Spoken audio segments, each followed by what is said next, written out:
Hello students, कैसे हैं आप लोग। स्वागत है आपका हमारे चैनल के अंदर। आज हम करने वाले हैं 12th अकाउंट्स का एक और नया चैप्टर जिसका नाम है नॉट फॉर प्रॉफिट ऑर्गेनाइजेशन या फिर non profit organisation, in short NPO. ठीक है, तो एनपीओ में क्या क्या बेसिक बातें हैं, क्या उसका थ्योरेटिकल एस्पेक्ट है, ठीक है, इसके अंदर क्या क्या चीजों को पढ़ेंगे, ये सारी बातें आज इस वीडियो लेक्चर के अंदर आपको मिलने वाली हैं। और अगर आपको इस चैप्टर को बहुत अच्छे से समझना है तो सारे पार्ट्स को बड़े ध्यान से सुनिएगा और एंड तक देखिएगा। ओके गाइस, तो आइए चलो शुरू करते हैं not for profit organisation part number 1। तो सबसे पहले मीनिंग क्या होता है, कह रहा है NPO non profit organisation are set up with the objective to further, किस ऑब्जेक्टिव के लिए, कल्चरल, एजुकेशनल, हेल्थ, रिलीजियस या फिर पब्लिक सर्विसेज टू पब्लिक और इट्स मेंबर्स। तो जो भी जनता है उनको इस प्रकार की सेवाएं देने के लिए एक एनपीओ का एस्टैब्लिशमेंट होता है। ओके, अब क्या है सर, यहां पर प्रॉफिट नहीं होता, यहां पर प्रॉफिट होता है लेकिन वो उसको क्या बोलते हैं, सरप्लस बोलते हैं, लेकिन ये प्रॉफिट के लिए काम नहीं करते हैं। ओके, तो कह रहा है प्रॉफिट जिसको टर्म्ड एज अ सरप्लस, यहां पर प्रॉफिट का नाम क्या है, surplus, is a incidental to carrying on its activities. ठीक है भाई, तो भाई जो प्रॉफिट है उसके द्वारा यहाँ की एक्टिविटीज को करा जाता है और जो मेंबर से पैसा आ रहा है उसके द्वारा। अब अगली बात क्या कह रहा है, it is a separate legal entity. Separate मतलब इसकी खुद की एंटिटी है, not owned by any individual और एनी इंस्टीट्यूशन और एनी एंटरप्राइज। ये किसी के ओनरशिप में नहीं है, इसका खुद का अस्तित्व है, खुद की लीगल एंटिटी है। इसके एग्जाम्पल क्या क्या हो सकते हैं कि एनपीओ के, मतलब schools, colleges, public hospitals, literary societies, society for the promotion of sports, arts and culture and some clubs etc. These all are the examples of a NPO। एक नंबर में आ सकती है बात, हाँ जी। तो सर यहां पर पैसा कैसे आता है, देखो कह रहा funds required for the activities of NPO are normally contributed by its members या फिर ट्रस्टीज एटसेट्रा। जो इसके मेंबर हैं एक एनपीओ से जो जुड़े हैं वो, या जो भी इसके ट्रस्टी हैं उनके द्वारा यहाँ पर फंड इकट्ठा हो सकता है। अब जो फंड आ रहा है किस रूप में आ रहा है, देखो तो कह रहा फंड रिसीव्ड बाय एनपीओ में भी डोनेशन के तौर पर, कोई क्या दे जाए, डोनेशन दे जाए, मेंबरशिप फीस, कोई अगर मेंबर बना है उससे मेंबरशिप फीस आ गई, एंट्रेंस फीस अगर कोई एंटर हुआ है, या फिर चंदा, सब्सक्रिप्शन या फिर क्या, सब्सक्रिप्शन या फिर लोन्स या फिर गवर्नमेंट ग्रांट्स या फिर गवर्नमेंट ग्रांट्स के तौर पर यहां पर सारी क्या होती है, फंड्स रिसीव होता है। तो इसको हम क्या बोल सकते हैं, ये रिसिप्ट्स हैं हमारी, क्या है, रिसिप्ट्स हैं। इतनी बात क्लियर है भाई, हाँ जी सर। तो भैया इसके कैरेक्टरिस्टिक्स की बात करते हैं, किसकी बात करते हैं, इसके कैरेक्टरिस्टिक्स की। तो सबसे पहले अगर एंटिटी की बात करें तो ये कैसी एंटिटी है, सेपरेट लीगल एंटिटी, मतलब किसी के ओनरशिप में नहीं है, कोई एक इंडिविजुअल इंस्टीट्यूशन या फिर कोई एंटरप्राइज इसको रन नहीं करता है। ठीक है, इसका खुद का अस्तित्व है, खुद की एंटिटी है। ये किस पर्पस के लिए एस्टैब्लिश हुआ है, ये basically cultural, educational, health, religious, public, इन सारे लोगों को सर्विसेज रेंडर करने के लिए एस्टैब्लिश हुआ है। ये इसका क्या है, पर्पस है। ओनरशिप, ओनरशिप किसकी होती है इसके अंदर, किसी की भी नहीं होती इसका, क्योंकि खुद की लीगल एंटिटी कहलाती है। कह रहा है profit is not the objective, बिल्कुल सही बात है, इसका प्रॉफिट ऑब्जेक्टिव नहीं है। अब इसका मतलब क्या है कि ये प्रॉफिट नहीं कमाते, कमाते हैं तो जो भी इनके पास प्रॉफिट होता है वो उसको क्या कहलाते हैं, सरप्लस कहलाते हैं। और वो किस चीज में यूज करते हैं, अपने एसेट्स के लिए और अपने ऑपरेशंस को चलाने के लिए वो पैसा यूज करा जाता है, ना कि मेंबर को बांटा जाता है। मैनेजमेंट कौन करता है, मैनेजमेंट या तो ट्रस्टी करेंगे या फिर मैनेजिंग कमेटी के द्वारा करा जाता है जो इनको चुनते हैं। ठीक है, फंड्स कहां से आ रहे हैं इसमें, फंड अभी बताया मैंने किस किस तौर पर, डोनेशन, सब्सक्रिप्शन, एंट्रेंस फीस, इस प्रकार से। The last one and the important one, financial statement, ये हर साल एवरी ईयर अपने फाइनेंशियल स्टेटमेंट्स को प्रिपेयर करते हैं। जैसे कि एक बनाते हैं रिसिप्ट एंड पेमेंट, कितना पैसा आया और कितना पैसा गया, just like a cash book. ठीक है, इनकम एंड एक्सपेंडिचर कितना, प्रॉफिट कितना, खर्चा, और एक बनाई जाती है फाइनेंशियल स्टेटमेंट के तौर पर क्या, बैलेंस शीट, जिससे पता लगता है कि इनकी पोजीशन अभी क्या है। तो इस चैप्टर में यही तीनों चीजों को हमें डिस्कस करना है और एग्जाम में आएगा जो आपका एक 6 मार्क्स का question income and expenditure balance sheet, एक 3 मार्क्स का क्वेश्चन आएगा, ठीक है, और एक 1 मार्क्स का। तो टोटल वेटेज कितनी है इस चैप्टर की, हमारे 10 मार्क्स, कितने की, 10 मार्क्स की। इतनी बात समझ में आ रही है आपको, थोड़ा सा थ्योरेटिकल एस्पेक्ट्स के कैरेक्टरिस्टिक्स। अब हम आगे डिस्कस कर रहे हैं कि सबसे पहले रिसिप्ट एंड पेमेंट अकाउंट क्या होता है। तो आइए चलते हैं। तो अब हम समझ रहे हैं क्या रिसिप्ट एंड पेमेंट। तो रिसिप्ट एंड पेमेंट का बेसिकली मतलब क्या है, रिसीविंग होना और पेमेंट करना। पेमेंट करेंगे या तो असेट खरीदेंगे या फिर कोई खर्चा करेंगे, रिसीविंग होगी या तो कोई इनकम की होगी या फिर हमने पैसा लिया होगा एज एन लायबिलिटी। इतनी बात क्लियर है। फिर इसके बाद हम बात करेंगे कि किसको इनकम में रखा जाता है, किसको एक्सपेंडिचर में, वो आप बहुत अच्छे से समझ जाएंगे इसको समझने के बाद। ये एग्जाम में नहीं पूछा जाता बट ये बेस है आगे की चीजों को समझने के लिए। तो सबसे पहले रिसिप्ट एंड पेमेंट अकाउंट होता क्या है, it is a summary of cash and bank receipt and payment. Cash और बैंक की जितनी भी रिसीविंग और पेमेंट है उसकी समरी है जो कि एक ड्यूरिंग एन अकाउंटिंग पीरियड के अंदर हुई हो। आगे कह रहा है receipt and payment being shown under the appropriate head of account. अगर रिसिप्ट होगी तो रिसिप्ट में, पेमेंट होगी तो पेमेंट में। तो रिसिप्ट एंड पेमेंट का फॉर्मेट इस प्रकार से होता है, receipt and payment account for the year end date. जो भी डेट होगा ये क्रेडिट साइड होगी, हमारी डेबिट साइड होगी। ये हमारा रिसिप्ट है, अमाउंट है, पेमेंट है, रुपीस है। इतनी बात क्लियर है। तो ये शुरू किससे होता है, इसके ओपनिंग बैलेंस से, ठीक है ना। तो यहां पर सबसे पहले क्या आएगा, इसका ओपनिंग बैलेंस। इसकी दो साइड है, आपको बताई दी, डेबिट एंड क्रेडिट। और ये क्या रिकॉर्ड करता है, ये हर प्रकार की ट्रांजैक्शन को रिकॉर्ड करता है, whether it is a capital और रेवेन्यू नेचर। चाहे वो कैपिटल नेचर का हो, चाहे वो रेवेन्यू नेचर का है, चाहे वो इस साल का है, अगले साल का है या पिछले साल का है, इसके अंदर सारी ही बातों को रिकॉर्ड किया जाता है। तो ओपनिंग बैलेंस रहेगा यहाँ पर। तो यहाँ पर हमारा क्या होता है, इसका क्लोजिंग बैलेंस। यहाँ पर सारी क्या आएंगी, पेमेंट, और यहाँ पर क्या आएंगी, सारी रिसिप्ट्स। फिर इनका क्या कर दिया जाएगा, टोटल। तो मोस्ट ऑफ द टाइम हम क्या निकालते हैं, इसका क्लोजिंग बैलेंस निकालते हैं। तो इसका मैं फॉर्मेट आपकी स्क्रीन पर दिखा रहा हूं, ठीक है, और कुछ बातों को पढ़ रहा हूं। तो जैसे कि आपको दिख रहा है ना, सबसे पहले रिसिप्ट साइड में क्या है, ओपनिंग बैलेंस, चाहे वो कैश इन हैंड हो सकता है, कैश एट बैंक भी हो सकता है। सब्सक्रिप्शन है, चंदा प्रीवियस ईयर, करंट ईयर या इस साल का, जर्नल डोनेशन मिला होगा, ग्रांट मिली होगी, एडमिशन या फिर एंट्रेंस, जर्नल ग्रांट, सेल करेंगे न्यूज़पेपर ग्रास को पैसा आएगा, sale of old use sports material, interest on investment, income from concert, dividend, rent receive, interest receive, miscellaneous receipt, life membership fees, याद रखना, subscription for specific purpose, donation for specific purpose, legacies, endowment fund, sale of fixed assets, ये सारी बातें, और receipt on account of specific fund, match fund, prize fund etcetera, ठीक है। और ये सर ओवरड्राफ्ट अगर नेगेटिव बैलेंस होगा तो इस प्रकार से। अब पेमेंट की साइड आते हैं, ठीक है। तो सबसे पहले सैलरी की पेमेंट हो सकती है, रेंट की, पोस्टेज की, एडवर्टीजमेंट की, newspaper, magazine, repair, audit fees, याद रखना, maintenance expense, insurance, secretary honorarium, normal honorarium, municipal tax, price distributed, office expense, expense on show, miscellaneous payment, purchase करेंगे फिक्स एसेट्स, तो स्पोर्ट्स के इक्विपमेंट, ठीक है ना, इन्वेस्टमेंट, बुक्स, लोन की repayment, पैसा जाएगा बिल्डिंग, ये सारी ही बातें किसके अंदर आएंगी, रिसिप्ट एंड पेमेंट के अंदर। आई होप कि इतनी बातों को आपको रिटेन रखना बहुत ज्यादा जरूरी है, तभी हम क्लासिफिकेशन कर पाएंगे कि क्या इनकम है, क्या एक्सपेंडिचर है, क्या असेट और क्या लाइबिलिटी है, ठीक है गाइस। तो आइए चलो मैं एक पहले क्वेश्चन करवा देता हूं रिसिप्ट एंड पेमेंट का, फिर हम बढ़ते हैं इनकम एंड एक्सपेंडिचर की ओर। तो ये रहा एक एग्जांपल आपकी स्क्रीन पर जिसमें हमें क्या बनाना है, रिसिप्ट एंड पेमेंट अकाउंट। तो क्या कह रहा है, from the following information given below prepare receipt and payment account of old man recreation club for the year ended 31 मार्च 2019। तो सर क्या ये क्वेश्चन के अंदर ये डेबिट और क्रेडिट साइड है? जी नहीं, ये सिर्फ हमको पर्टिकुलर आइटम्स गिवन है, पर्टिकुलर अमाउंट। तो सर क्या डेबिट क्रेडिट है? नहीं, ये कि मतलब जगह को बचाने के लिए इन्होंने इस तरीके से लिखा है।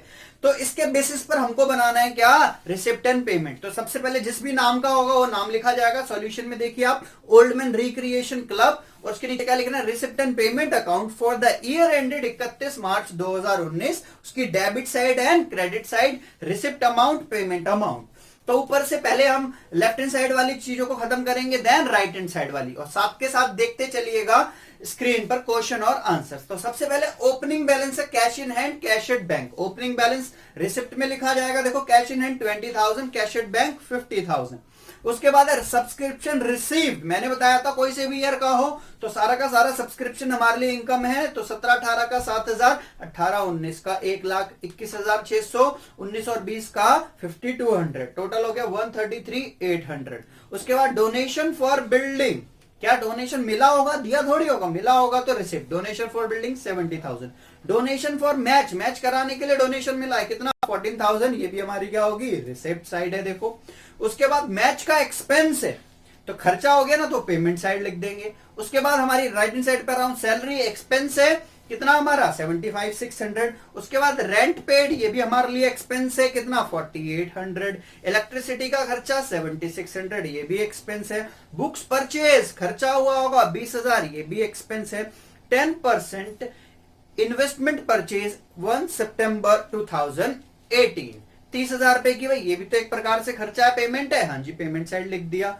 उसके बाद क्या है, एंट्रेंस फीस, फीस दी थोड़ी होगी, मिली होगी, जिसने भी हमारे क्लब को ज्वाइन करा होगा तो उसके लिए हमारे लिए क्या है, वो इनकम साइड में देख लीजिए 4,000 रुपीज। और क्लोजिंग बैलेंस है कैश इन हैंड और कैश एट बैंक। तो कैश इन हैंड का तो गिवन है 25,600 लिख दिया, कैश एट बैंक का निकालना है तो वहां पर उसको हमने बैलेंसिंग फिगर से निकालेंगे। तो डेबिट साइड को, सॉरी रिसिप्ट साइड में डेबिट साइड को टोटल करा जाएगा, देन पेमेंट साइड में देखा जाएगा तो जितना बैलेंस आ रहा होगा उतना भर दिया जाएगा। तो बैलेंस आ रहा है 123,950, जो का सम हो रहा है 149,550 और टोटल रिसिप्ट और पेमेंट की कितनी बन रही है 293,550। आई होप कि आपको इतनी बात समझ में आई होगी। मैंने आपको मीनिंग बता दिया है, कैरेक्टरिस्टिक्स बता दी है रिसिप्ट एंड पेमेंट का, थोड़ा सा सिनेरियो क्लियर कर दिया है और एक क्वेश्चन करवा दिया है। अब इसी के बेसिस पर अब क्वेश्चन में हमें ऐसे आइटम्स नहीं गिवन होंगे, क्वेश्चन में हमें गिवन होगा रिसिप्ट एंड पेमेंट और कुछ एडजस्टमेंट। तो रिसिप्ट एंड पेमेंट से हमें आइडेंटिफाई करना पड़ेगा कि कौन सी हमारी इनकम है और कौन सा हमारा एक्सपेंडिचर है, कौन सी हमारी लायबिलिटी और कौन सा हमारा असेट्स है। तो फॉर्मेट समझने से पहले हम इनकम एंड एक्सपेंडिचर अकाउंट की कुछ बातों को रिटेन कर लें माइंड में, ताकि फॉर्मेट समझते समय और ज्यादा आसानी हो जाए।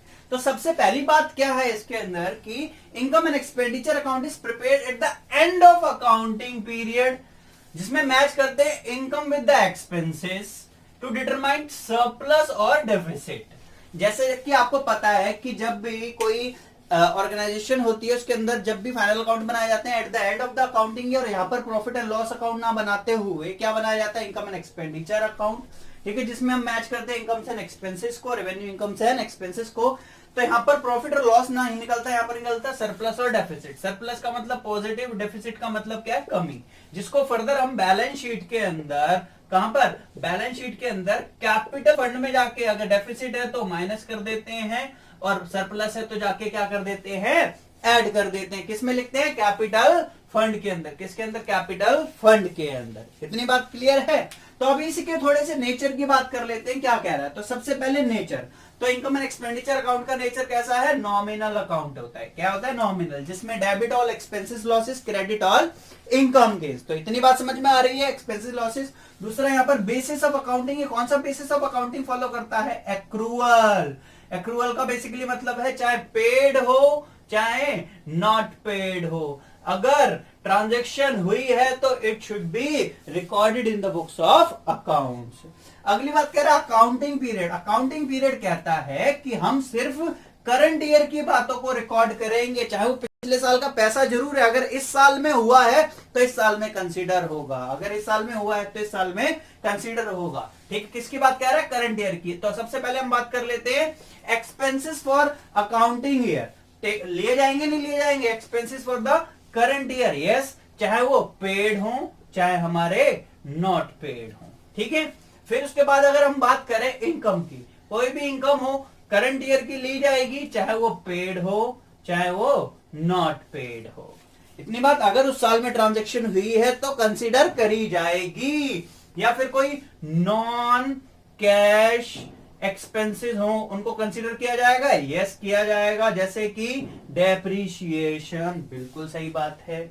और अगर सर कोई कैपिटल एक्सपेंडिचर है, कैपिटल एक्सपेंडिचर समझते हो ना, कैसा खर्चा, land and building, plant and machinery, ठीक है, इस प्रकार की, तो इनको कंसीडर नहीं करा जाएगा किसमें, इनकम एंड एक्सपेंडिचर में। इसको कहां पर लिया जाएगा, हमारी बैलेंस शीट में। कौन सी बैलेंस शीट में, क्लोजिंग बैलेंस शीट में।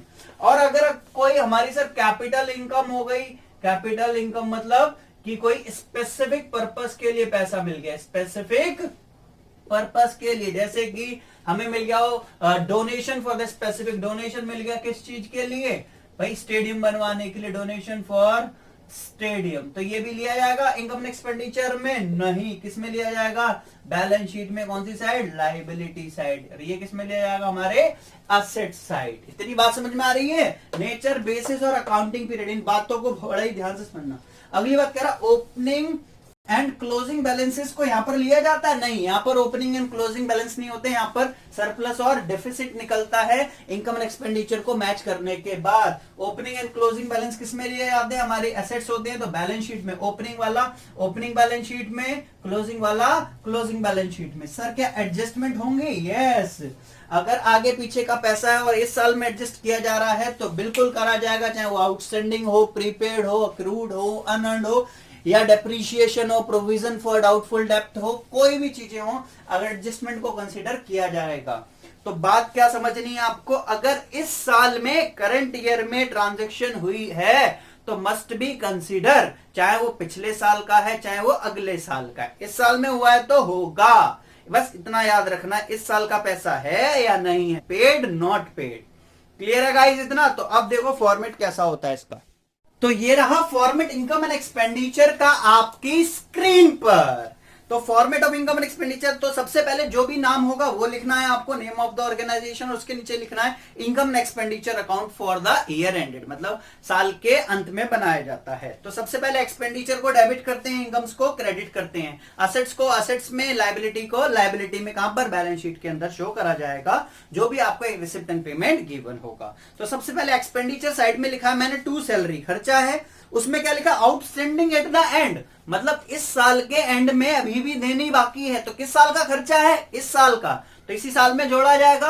और उसके नीचे लिखा less outstanding in the beginning, मतलब साल के शुरुआत में कैसे किसी को देना हो सकता है, तो वो किस साल का पैसा रहा होगा, पिछले साल का, तो इस साल में से वो हटा दिया जाएगा। सिर्फ करंट ईयर को आपको कंसीडर करना है, इस साल का है तो जोड़ दो। तो मान लेते हैं सैलरी में हम 10 रुपए लिख देते हैं, 2 रुपए आउटस्टैंडिंग, तो टोटल हमें कितने देने हैं, 12। अब जिसमें से लेस कितने कर देंगे, जो पिछले साल के थे वो हमने हटा दिए इसके अंदर से, ठीक है। रेंट, रेंट के साथ भी ऐसे ही प्रीपेड और आउटस्टैंडिंग हो सकता है, जरूरी नहीं है आउटस्टैंडिंग ही हो, प्रीपेड भी हो सकता है। इंश्योरेंस प्रीमियम देखो प्रीपेड है, ठीक है ना, प्रीपेड है मतलब ऑलरेडी दे रखा है। तो मान लेते हैं अगर हमने 15 रुपए इस साल का प्रीमियम है, जिसमें से 3 रुपए पहले के दे रखे हैं, तो कितने बचे, 12 रुपए, ठीक है। ऑडिट फीस हमारे लिए क्या है, खर्चा हमने करवाई है भाई ऑडिट, ठीक है। प्रिंटिंग एंड स्टेशनरी, हॉनरेरियम, हॉनरेरियम क्या होता है, बेसिकली हमने जब किसी भी लेक्चरर को हम क्या करते हैं, कुछ फ्यू डेज के बेसिस पर हम पॉइंट करते हैं, तो उसको क्या देना पड़ता है, उसके बदले हॉनरेरियम। तो खर्चा है, टेलीफोन का खर्चा, रिपेयर्स, डेप्रिशिएशन जो भी होगा फिक्स एसेट्स के ऊपर वो आएगा, अगर कोई भी फिक्स एसेट्स का लॉस होगा वो आएगा, स्पोर्ट्स मटेरियल यूज्ड होंगे, याद रखना है स्पोर्ट्स मटेरियल वाली बात, ठीक है।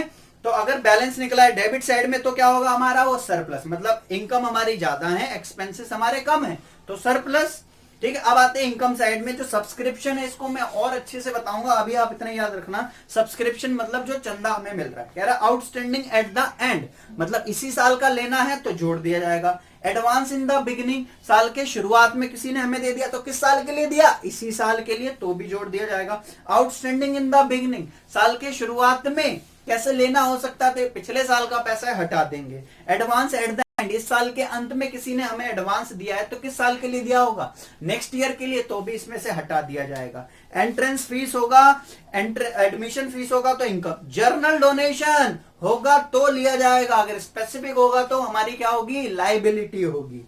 सेल करेंगे ओल्ड न्यूज़पेपर, हॉल रेंट, ठीक है। अगर हमने कोई फिक्स एसेट्स बेचा उस पर प्रॉफिट या गेन हुआ वो, या फिर कोई सन्ड्री रिसिप्ट्स। और यहां पर क्या आता है, डेफिसिट, अगर हमारे एक्सपेंसेस ज्यादा हैं और इनकम हमारी कम है तो हमें क्या होगा, डेफिसिट होगा, ठीक है गाइस। इतनी बात समझ में आ रही है आपको।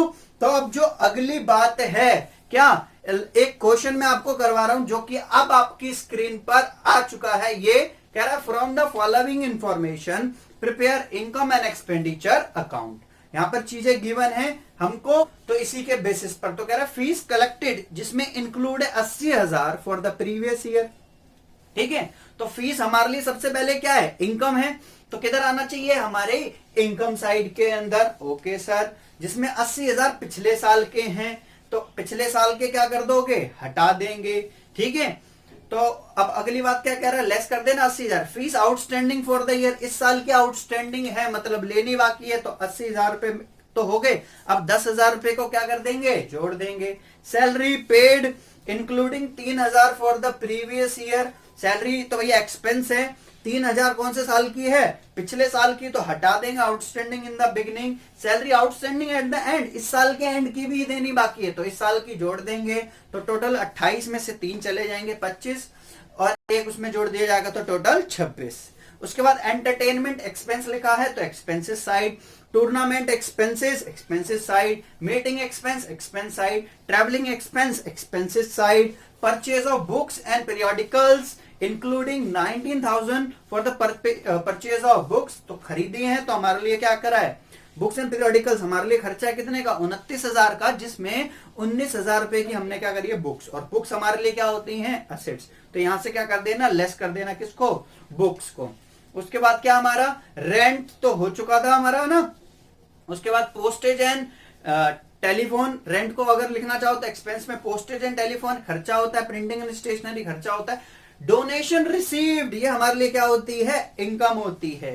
मैंने पूरा क्वेश्चन आपको ओरली बताया है, आपको मैं कुछ सेकंडों का टाइम दे रहा हूं, वीडियो पॉज करके आप इस क्वेश्चन को जल्दी से सॉल्व करिए, फिर मैं इसका सॉल्यूशन स्क्रीन पर लिख रहा हूं। उम्मीद करता हूं आप लोगों ने खुद से भी सॉल्व कर लिया होगा, मैंने ओरली तो बता ही दिया था, जिन्होंने नहीं करा वो देख सकते हैं। तो मैं जैसे स्क्रीन पर बताया था, आपने स्क्रीनशॉट ले लिया हो उसका। कैसे, सबसे पहले हमारी लिखी हुई थी फीस, जिसमें क्या था, आउटस्टैंडिंग इन द बिगिनिंग, मतलब पिछले साल के। ठीक है, तो वो मैंने इसमें से क्या कर दिया, हटा दिया। आउटस्टैंडिंग एट द एंड, इस साल के लिए, तो वो मैंने इसमें क्या कर दिया, एड बैक। तो ये हमारा कौन सा पॉइंट नंबर 1 था, और ये पॉइंट नंबर 2 था। फिर पॉइंट नंबर 3 किससे रिलेटेड था, सैलरी से। सैलरी में 3,000 रुपए कौन से साल की, बिगिनिंग की, मतलब पिछले साल की, तो वो मैंने इसमें से हटा दी। उसके बाद पॉइंट नंबर जो 4 था हमारा, वो क्या है, पॉइंट नंबर 3। पॉइंट नंबर 4 में 1,000 रुपए मैंने क्या कर दिया, एड बैक, क्योंकि वो इस साल के पैसे देने हैं, तो टोटल हो गए 26,000। 4 के बाद एंटरटेनमेंट एक्सपेंस है, पॉइंट नंबर 5। पॉइंट नंबर 6 था tournament expense. Point number 7 meeting expense. Point number 8 travelling expense. Point number 9 में लिखा था टू बुक्स एंड पीरियोडिकल्स, जिसमें 19,000 purchase of books. Purchase of books को लेस इसलिए करा गया क्योंकि वो हमारा कैपिटल एक्सपेंडिचर, और कैपिटल एक्सपेंडिचर हमारे कहां पर आते हैं, हमारे असेट्स में, दैट मींस बैलेंस शीट के अंदर। तो पॉइंट नंबर 9 में थे ये। ठीक है, उसके बाद पॉइंट नंबर 10 रेंट एक्सपेंस है। 11 postage and telephone. 12 printing and stationery, and 13 point which is entrance fees, जो कि हमारे लिए इनकम होती है। फिर हमने टोटल किया, तो यहाँ का सम ज्यादा हो रहा है, 3,30,000, तो यहाँ पर 3,30,000 करेंगे, तो यहाँ पर बैलेंसिंग फिगर बन रहा है 226। तो इनकम ज्यादा है, एक्सपेंसेस कम है, तो हमको क्या हुआ, net profit, that means surplus. अगर हम क्या बनाते भाई, P&L अकाउंट बनाते तो नेट प्रॉफिट लिखते, बट हम तो एनपीओ कर रहे हैं, तो यहाँ पर क्या कर रहे हैं, excess of income over expenditure, income का ज्यादा होना एक्सपेंडिचर के कंपैरिजन में। तो भाई आपकी बुकों में आपको रिसिप्ट एंड पेमेंट के क्वेश्चंस मिल जाएंगे, और कुछ इनकम एंड एक्सपेंडिचर के बेसिक क्वेश्चन मिल जाएंगे विदाउट एडजस्टमेंट। आई होप कि इतना वीडियो आपको बहुत अच्छे से समझ में आया होगा। ये था बेसिक कॉन्सेप्ट। अगले वीडियो में हम आपको मिलेंगे किस चीज के साथ, हम आपको मिलेंगे भाई फंड बेस्ड अकाउंटिंग और कुछ स्पेसिफिक टर्म्स के साथ। ठीक है गाइस, तब तक के लिए इस वीडियो पर ध्यान दीजिएगा, और वीडियो पे लाइक कीजिएगा, चैनल को सब्सक्राइब कीजिएगा, और अगर कोई भी आपको क्वेरी हो, अगर आपको अप्रिशिएशन देना हो, तो आप कमेंट बॉक्स में दे सकते हैं। मिलते हैं आपसे अगले वीडियो में। टिल देन, जय हिंद, बाय बाय।